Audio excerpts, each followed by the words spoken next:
नमस्कार दोस्तों, आप सभी का स्वागत है आपके YouTube चैनल ज्ञान अकेडमी में। आज हम बात करने जा रहे हैं आईपीसी के अंदर ही जो उसका दूसरा अध्याय है, जो साधारण स्पष्टीकरण है, जनरल एक्सप्लेनेशन है, उसके बारे में अपने बात कर रहे हैं।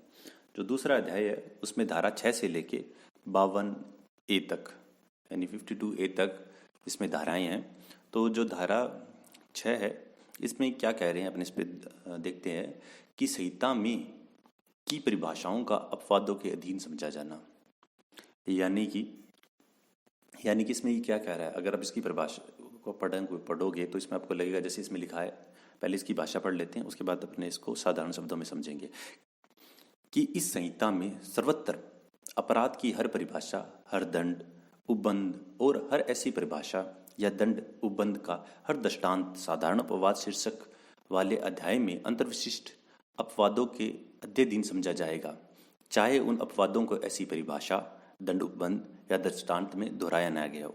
यानी कि शॉर्ट में ये कहना चाहता है कि जो एक बार साधारण उपबंध के अंदर यानी कोई भी चीज़ कही गई है, ठीक है, कोई परिभाषा है, कुछ भी है, दृष्टांत है, कुछ भी है, वो कहीं भी अगर उस पर लिखा गया है तो पूरी संहिता के अंदर वो चीज़ चाहे दोबारा ना बताई गई है पर वो चीज़ मानी जाएगी। यानी कोई दृष्टांत अगर किसी धारा के अंदर, मान लो अगर कोई धारा 6 में कोई बात कही गई है, वो दृष्टांत दिया गया है, वो अगर किसी धारा दूसरी 100 नंबर धारा है तो वहाँ भी अगर वो उससे रिलेटेड है तो वो माना जाएगा। कोई जरूरी नहीं है कि दोबारा दोहराव ही किया जाए। इसलिए जो धारा 6 है इसको ये कहा जाता है कि धारा 6 संपूर्ण संहिता के निर्वचन की कुंजी है। यानी अगर क्वेश्चन आ जाता है कि आईपीसी में निर्वचन की कुंजी कौन सी धारा है, तो धारा 6 है वो निर्वचन की कुंजी है, ये कहा जाएगा। तो इसके अंदर दृष्टांत भी इसने बताया भी है कि इस संहिता की वे धाराएं जिनमें अपराधों की परिभाषाएं अंतर्विशिष्ट है, यानी अपराध की जो परिभाषाएं वो दी गई है, यह अभिव्यक्त नहीं करती है कि 7 वर्ष से कम आयु का शिशु ऐसा अपराध नहीं कर सकता है, किंतु परिभाषाएं उस साधारण अपवाद के अध्ययन समझी जानी है जिसमें यह उपबंधित है कि कोई बात जो 7 वर्ष से कम आयु के शिशु द्वारा की जाती है अपराध नहीं है। यानी कि कोई 7 वर्ष से जो छोटा बालक है या कुछ भी बालिका है, कुछ भी है, बच्चा है, वो ऐसा नहीं है कि वो अपराध नहीं कर सकता, अपराध कर सकता है, परंतु अब साधारण अपराधों के अंतर्गत यह माना जाएगा कि 7 वर्ष से छोटे वर्ष के शिशु के द्वारा कोई कार्य किया जाता है तो वह अपराध नहीं माना जाएगा। तो उसको बार बार बताने की जरूरत नहीं है, कहीं भी बात आएगी कि 7 वर्ष से छोटे बच्चे ने किया तो अपराध नहीं माना जाएगा, ये ऑटोमेटिकली माना जाएगा। ऐसे ही ये बात इसमें कही गई है कि कोई बात अपराध नहीं है जो किसी ऐसे व्यक्ति द्वारा की जाए जो उसे करने के लिए विधि द्वारा आबद्ध हो। यानी कि एक गवर्नमेंट ऑफिसर, एक पुलिस अधिकारी है, वो किसी ने हत्या का अपराध किया, वो जा रहा है, वो भागा हुआ है, वो उसे पकड़ लेता है, तो यह नहीं माना जाएगा कि उसने सैदोष परिरोध किया है, उसको पकड़ के रखा है, क्योंकि वो विधि द्वारा आबद्ध है उसको पकड़ने के लिए। अगर कोई उसे अपराधी दिखेगा, वो भागा हुआ है, तो उसे पकड़ने के लिए वो बाउंड है, उसकी जॉब है, उसको ये अधिकार देती है कि अगर कोई गलत कार्य करने निकल के रहेगा तो उसे पकड़ेगा। तो इसलिए वो अपवाद मतलब कि वो उसके अंदर ये नहीं माना जाएगा, वो साधारण अपवादों के अंतर्गत आएगा वो, ठीक है। अब 7 नंबर जो इसका धारा है उसमें कहा गया है एक बार स्पष्टीकृत पद का भाव। यानी कि एक बार जो चीज़ एक्सप्लेन कर दी गई है उसको बार बार कहीं पे एक्सप्लेन करने की आवश्यकता नहीं है। अब इसमें ये देखो, इसमें क्या लिखा है, हर पद जिसका स्पष्टीकरण इस संहिता के किसी भाग में किया गया है, इस संहिता के हर भाग में उस स्पष्टीकरण के अनुरूप ही प्रयोग किया जाएगा। यानी एक बार कहीं पे एक्सप्लेनेशन दे दी है तो बाद के अंदर दोबारा वो एक्सप्लेनेशन मानी जाएगी कि उससे रिलेटेड है, ठीक है। अब जो 8 नंबर पे इसमें शब्द किया गया लिंग, इंग्लिश में बात करते हैं जेंडर, तो जेंडर के अंदर ही और सी दोनों आते हैं, यानी हर व्यक्ति के बारे में लागू होती है। यानी कोई जरूरी नहीं है कि वो कि क्या है, जहाँ पे लिंग लिख दिया उसमें पुरुष, ये पुरुष मतलब नर और नारी दोनों के लिए प्रयोग होगा। नंबर 9 धारा में अपने बात करते हैं वचन, जिसको कहते हैं इंग्लिश में नंबर। तो नंबर में इसमें लिखा है जब तक कि संदर्भ से प्रतिकूल ना हो, यानी कहीं प्रतिकूल ना दिखता हो, तो एक वचन है उसके अंदर ही बहुवचन माना जाएगा, कहीं पे लिखा और बहुवचन है वो भी एक वचन माना जाएगा। तो इस की लाइन है, आईपीसी को पढ़ते हैं, इसमें क्या कह रहे हैं शब्दों के अंदर, जब तक कि संदर्भ से प्रतिकूल प्रतीत न हो, एक वचन गोतक शब्दों के अंतर्गत बहुवचन आता है और बहुवचन गोतक शब्दों के अंतर्गत एक वचन आता है। यहाँ पर कहीं पे कुछ लिखा है तो वो चीज़ इसके अकॉर्डिंग मानी जाएगी। 10 नंबर में बात करते हैं मैन एंड वुमेन, पुरुष और स्त्री। पुरुष शब्द किसी भी आयु के मानव नर का घोतक है। स्त्री शब्द किसी भी आयु की मानव नारी का घोतक है, यानी पुरुष है। अगर 5 साल का बच्चा तो वो पुरुष है, ठीक है, पुरुष ही कहे जाएगा उसे आईपीसी में। अगर कोई 70 साल का है तो भी पुरुष है, 5 साल की बालिका तो भी पुरुष, तो भी महिला है, और 5 साल की बालिका तो महिला है, और 70 साल की है तो भी वो महिला स्त्री के अंदर काउंट होगी। अलग से पर्टिकुलर करने की आवश्यकता नहीं है कि 16 साल की महिला है, इस तरह से पुरुष और जो स्त्री है उसके अकॉर्डिंग उसको पता चल जाएगा कि वो किससे रिलेटेड है। अब बात करते हैं 11 नंबर की। 11 नंबर पे इसमें लिखा गया पर्सन, यानी व्यक्ति। कोई भी कंपनी, संगम, ठीक है। कंपनी ज़्यादातर सभी को पता है कंपनी क्या होती है। कंपनी का नाम सुनते हैं, जैसे हिंदुस्तान लीवर कंपनी होगी, जीएसटी है वो, कि उसके लिए जीएसटीएन के लिए भी कंपनी बनाई है। तो कंपनी, एक बार आप ये समझो, फिर कंपनी कैसे होती है, कितने सदस्य हैं, वो अपने बाद में बात करेंगे। एक बार सिर्फ जानना चाहते हैं कंपनी या संगम, एसोसिएशन, एसोसिएट करके कुछ होता है, या कोई व्यक्तियों का निकाय हो, चाहे वह निगमित हो या नहीं हो, व्यक्ति शब्द के अंतर्गत आता है। यानी कि कोई भी व्यक्ति शब्द में जैसे अपन पढ़ते हैं, व्यक्ति कौन है, कोई कंपनी होगी, एसोसिएट होगा, कोई निगमित निकाय हो या नहीं हो, ये सारे व्यक्ति के अंदर माने जाएंगे। आईपीसी में व्यक्ति शब्द में चारों ये चीज़ मानी जाएगी, ठीक है। उसके बाद आता है पब्लिक 12 नंबर में। तो पब्लिक का अर्थ है कि लोग का कोई भी वर्ग या कोई भी समुदाय लोग के अंतर्गत आता है, ठीक है। यानी कि पब्लिक के अंदर कोई भी क्लास होगी, कोई कम्युनिटी होगी, यानी कोई भी जाति विशेष हो गया या कोई कम्युनिटी हो गया, हिंदू मुस्लिम सिख ईसाई जिसकी बात करते हैं, या कोई भी हो गया, वो सब लोग है, पब्लिक है, ठीक है। उसके बाद धारा नंबर 13 के अंदर बात करते हैं, जो कि निरस्त कर दी गई है, मतलब कि उसको लोप कर दिया, वैसे है नहीं पर फिर भी बता देता हूँ। उसमें क्वीन की परिभाषा थी, क्योंकि भारत तब डोमिनियन था, अंग्रेजों का शासन था यहाँ पे, तो तब क्वीन शब्द का यूज होता था। पर भारत आज़ाद हो गया, 15 अगस्त 1947 को आज़ाद हो गया, इसलिए क्वीन की परिभाषा उसको लोपित कर दिया गया। अब धारा नंबर 14 है, वो इम्पोर्टेंट है। तो जब 14 पढ़ते हैं, इसमें लिखा गया है सरकार का सेवक, इंग्लिश में कहते हैं जैसे सर्वेंट ऑफ गवर्नमेंट। इसमें आगे एक शब्द, एक धारा और भी आएगी, धारा नंबर 21 आती है। धारा नंबर 21 में अपने पढ़ते हैं कि लोक सेवक, पब्लिक सर्वेंट। तो ये दोनों कन्फ्यूजन होते हैं, इसलिए भी याद रखिएगा, इन दोनों को एक साथ याद रखो कि 14 और 21 में से याद रखना, ठीक है। 14 के अंदर तो होता है गवर्नमेंट सर्वेंट, ठीक है, और 21 में बात करते हैं अपने पब्लिक सर्वेंट की। तो अपने 14 के बारे में बात करते हैं। तो धारा जो 14 है उसमें कहा गया है कि सरकार का सेवक शब्द सरकार के प्राधिकार के द्वारा या अधीन भारत के भीतर उस रूप में बने रहने दिए गए, नियुक्त किए गए या नियोजित किए गए किसी भी ऑफिसर या सेवक के घोतक के अंदर है। यानी कि शॉर्ट के अंदर अपने बात करें कि कोई भी व्यक्ति है जो सरकार है, ठीक है, भारत सरकार है या राज्य सरकार है, उसके अधीन, चाहे कैसे भी वो उसके अंदर नियुक्त है, ठीक है, नियुक्त किया गया है, नियोजित किया गया है या उसके अधीन है, तो वो सरकार का सेवक माना जाएगा, ठीक है। और उसके बाद में अपने बात करते हैं 15 और 16 नंबर धारा की बात करते हैं। 15 और 16 नंबर है वो भी इसको लोपित कर दिया गया है। 15 नंबर में था ब्रिटिश इंडिया की परिभाषा, क्योंकि भारत गुलाम था इसलिए ब्रिटिश इंडिया की परिभाषा उस टाइम पे दी गई थी। 1860 को पढ़ रहे हैं अपने आईपीसी, और वर्तमान में भी एप्लीकेबल है, पर धारा 15 और धारा 16 उसको हटा दिया गया है। धारा 16 में था गवर्नमेंट ऑफ इंडिया की परिभाषा। जब तो गवर्नमेंट ऑफ इंडिया उस वक्त अलग मानते थे ना, कि वहाँ से ब्रिटेन से शासित होता था इसलिए उसको, परंतु अब तो भारत खुद संप्रभु है, कोई भी कार्य कर सकता है, किसी कोई देश को उसको रोक नहीं सकता, किसी देश से इसको परमिशन लेने की आवश्यकता नहीं है। जो भारत सरकार चाहेगी, जो भारत की संसद के द्वारा पारित किया गया, वह लॉ माना जाएगा, राष्ट्रपति की अनुशंसा के बाद में। सब चीज़ें हैं जो कि अपने जानते हैं। अब धारा 17 की बात करते हैं। सरकार, सरकार शब्द केंद्रीय सरकार या किसी राज्य की सरकार का घोतक है। जैसे आप जिस राज्य में आप रहते हैं, उस राज्य का एक विधानमंडल है, वहाँ की एक सरकार है, वो राज्य सरकार होगी। जब सारे राज्यों को मिला के जो भारत संघ बना है, उसके अंदर सरकार है, वो भारत सरकार है। तो ये चीज़ में बात कही। 18 नंबर सेक्शन में बात करते हैं, तो धारा 18 में कहा गया है कि भारत से जम्मू कश्मीर राज्य की सेवा भारत का राज्य विरत है, यानी कि जम्मू कश्मीर को छोड़ के संपूर्ण है वो भारत माना गया था। ये चीज़ इसमें कही गई है। अब अपने बात करते हैं धारा 19 की, जज, न्यायाधीश।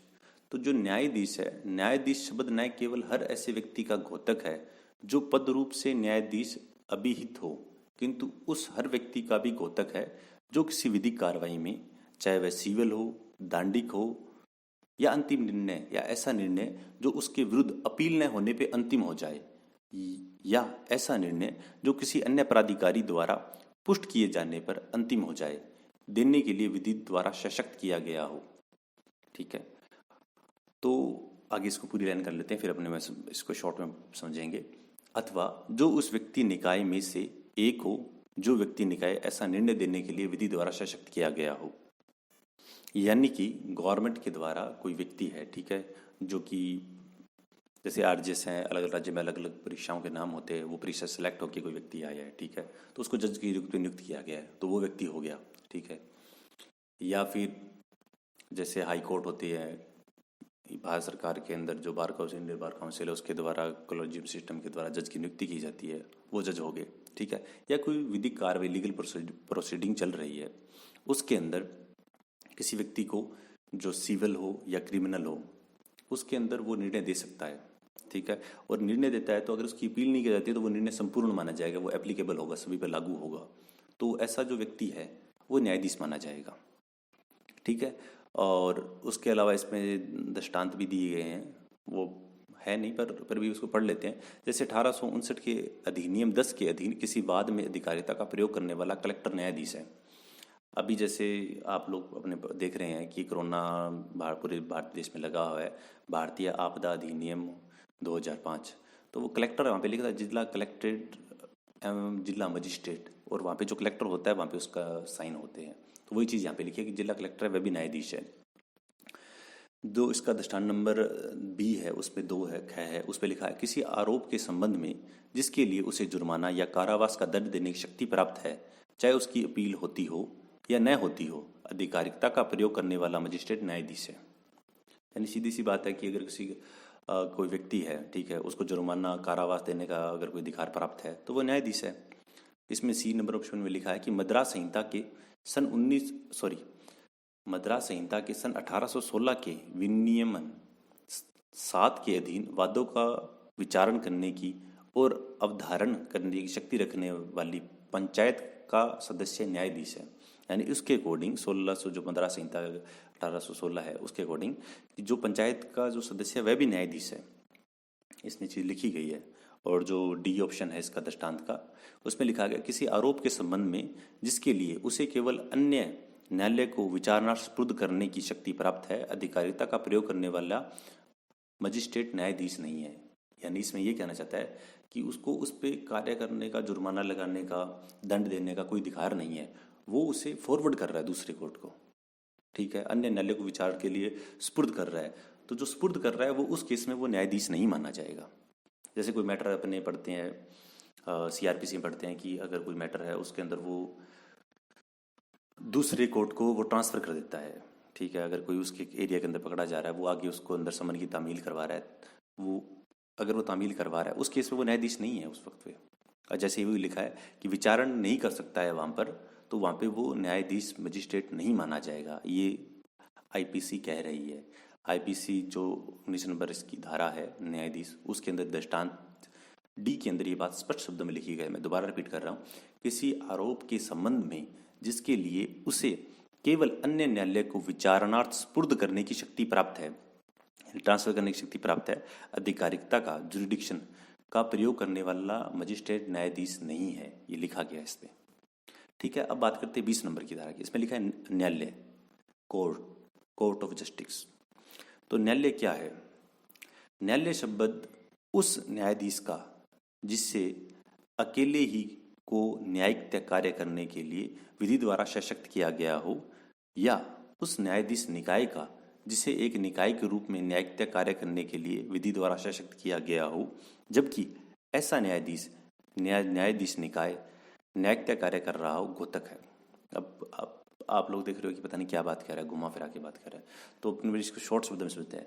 यानी न्यायाधीश वह है, न्यायालय, तो न्यायालय वो है जो कोर्ट नामित कर देती है। अगर कोर्ट ने कह दिया, सरकार ने, राज्य सरकार या भारत सरकार के द्वारा कोई प्लेस है, कहीं भी हो बच्चे, चाहे बीच पार्क के बीच में हो, चाहे आपका साइड के अंदर कहीं मंदिर की कॉर्नर में बना दिया, चाहे जेल की कॉर्नर के अंदर बना दिया, अगर सरकार ने यह कह दिया कि वह स्थान है, पर्टिकुलर स्थान है, वह न्यायालय है, तो वो न्यायालय माना जाएगा। उसके लिए कोई ज़रूरी नहीं है कि कोई अलग स्पेशल चीज़ बनाई गई हो, उसके अंदर बैठेंगे इस तरह से।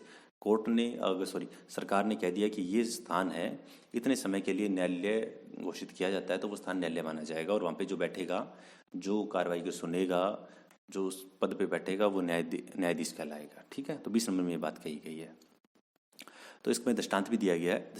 दृष्टांत में ये लिखा गया, मद्रास संहिता के सन 1816 के विनियम 7 के अधीन कार्य करने वाली पंचायत जिसे वादों का विचारण करने और अवधारण करने की शक्ति प्राप्त है, न्यायालय है।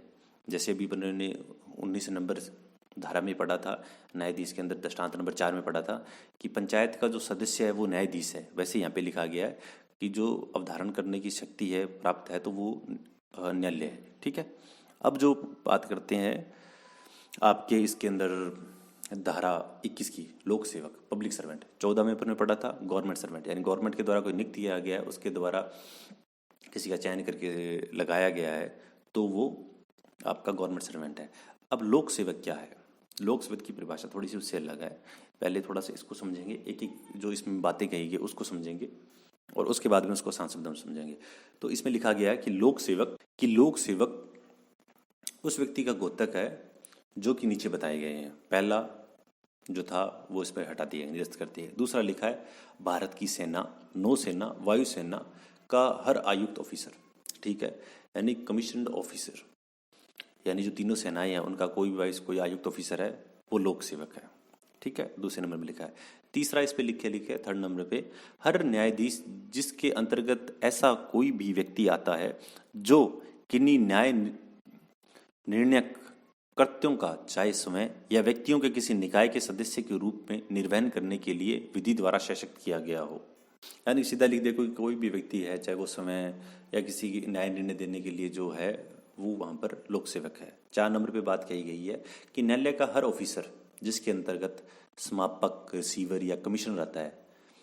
समापक आपका हो गया लिक्विडेटर, रिसीवर आपका हो गया और कमिश्नर हो गया। ये तीनों चीज़ अपने पढ़ते हैं। तो अगर ये तीनों हैं, जिसका ऐसे ऑफिसर के नाते यह कर्तव्य हो कि वह विधि या तथ्य के किसी मामले में अन्वेषण, इन्वेस्टिगेशन या रिपोर्ट करे या कोई दस्तावेज बनाए, ठीक है, या दस्तावेज बनाए, अधिप्रमाणित करे, ठीक है, कि उस डॉक्यूमेंट है उनको वो ऑथेंटिकेट करता है, अधिप्रमाणित करे या रखे, या किसी संपत्ति का भार संभाले या उस संपत्ति का व्ययन करे या उसे बेचे, या किसी न्यायिक आदेशिका का निष्पादन करे, कोई कोर्ट का कोई आदेश है उसको एग्जीक्यूट करवा रहा है, या कोई शपथ ग्रहण कराए या निर्वचन करे या न्यायालय में व्यवस्था बनाए रखे, और हर व्यक्ति जिसे ऐसे कर्तव्यों में से किन्हीं का पालन करने का प्राधिकार न्यायालय द्वारा विशेष रूप से दिया गया हो। यानी अगर तीनों कोई व्यक्ति हैं उनको कोई कार्य दिया गया है, जो आपका समापक, लिक्विडेटर हो गया, चाहे रिसीवर हो गया, चाहे कमिश्नर हो गया, इनको कोई कोर्ट के द्वारा कोई कार्य दिया गया है तो वहाँ पर वो जो व्यक्ति है वो लोक सेवक कहलाएगा, यानी वो की पब्लिक सर्वेंट कहलाएगा। 5 नंबर पे इस पर लिखा है कि किसी न्यायालय या लोक सेवक की सहायता करने वाला हर जूरी सदस्य, असेसर या पंचायत का सदस्य,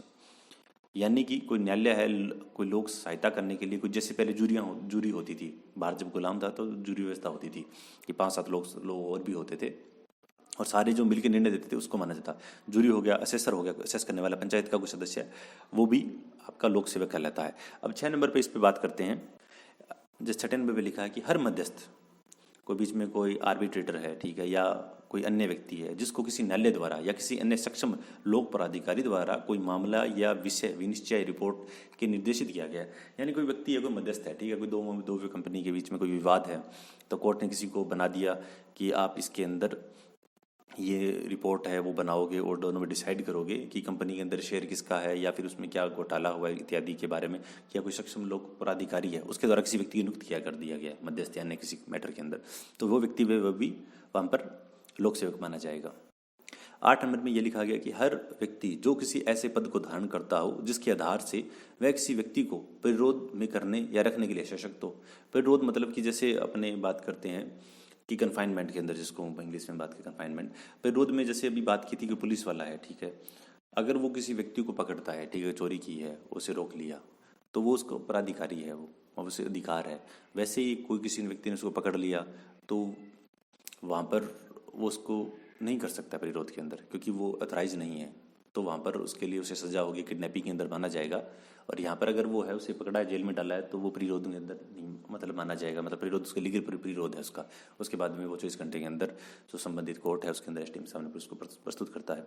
अब 8 नंबर की बात करते हैं। सरकार का हर ऑफिसर जिसका ऐसे ऑफिसर के नाते यह कर्तव्य हो कि वह अपराधों का निवारण करे, अपराधों की इतला दे, अपराधियों को न्याय के लिए उपस्थित करे या लोग के स्वास्थ्य, सेम या सुविधा की संरक्षा करे। यानी कि जो अगर ये भी कोई काम करता है कि अपराधों की इतला देता है, उसका निवारण करता है या अपराधियों के न्याय के लिए उपस्थित करता है या लोक स्वास्थ्य, सेम या सुविधा की संरक्षा करता है, जैसे कलेक्टर होता है। कलेक्टर की संपूर्ण जिम्मेदारी होती है राजस्व, अगर कर्फ्यू लग जाता है कहीं पे इत्यादि करना है और व्यवस्था को बनाए रखना, वो कलेक्टर की जिम्मेदारी होती है सारी। तो वहाँ पर ये सब है, तो वो लोक सेवक है, कलेक्टर भी आपका लोक सेवक है। 9 नंबर पे बात कही गई है कि हर ऑफिसर जिसका ऐसे ऑफिसर के नाते यह कर्तव्य हो कि वह सरकार की ओर से किसी संपत्ति को ग्रहण करे, प्राप्त करे, रखे या व्ययन करे यानी बेचे, या सरकार की ओर से कोई सर्वेक्षण, निर्धारण या सुविधा करे। जैसे कलेक्टर होता है, कलेक्टर सरकार की तरफ से जो संपत्ति है उसको रखता है, उसका टैक्स लेता है इत्यादि।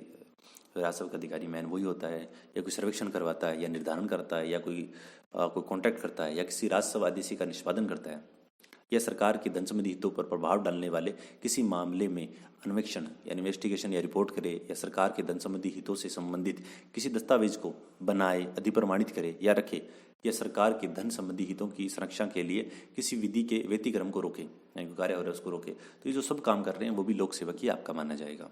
10 नंबर पे लिखा गया है इस पे कि हर ऑफिसर जिसका ऐसे ऑफिसर के नाते यह कर्तव्य हो कि वह किसी ग्राम, नगर या जिले के किसी धर्मनिरपेक्ष सामान्य प्रयोजन के लिए किसी संपत्ति को ग्रहण करे, प्राप्त करे या रखे या व्ययन करे यानी बेचे, कोई सर्वेक्षण या निर्धारण करे या कोई रेट या कर इकट्ठा करे, या किसी ग्राम, नगर या जिले के लोगों के अधिकारों के अभिनिश्चय के लिए कोई दस्तावेज बनाए, अधिप्रमाणित करे या रखे, यानी ये भी कोई काम कर रहा है तो वो भी लोग सेवक माना जाएगा। 11 नंबर पे बात करते हैं, हर व्यक्ति जो कोई ऐसा पद धारण करता हो जिसके आधार से वह निर्वाचक नामावली तैयार करे, प्रकाशित करे, बनाए या पुनरीक्षित करे, या निर्वाचन के किसी भाग को संचालित करने के लिए सशक्त हो।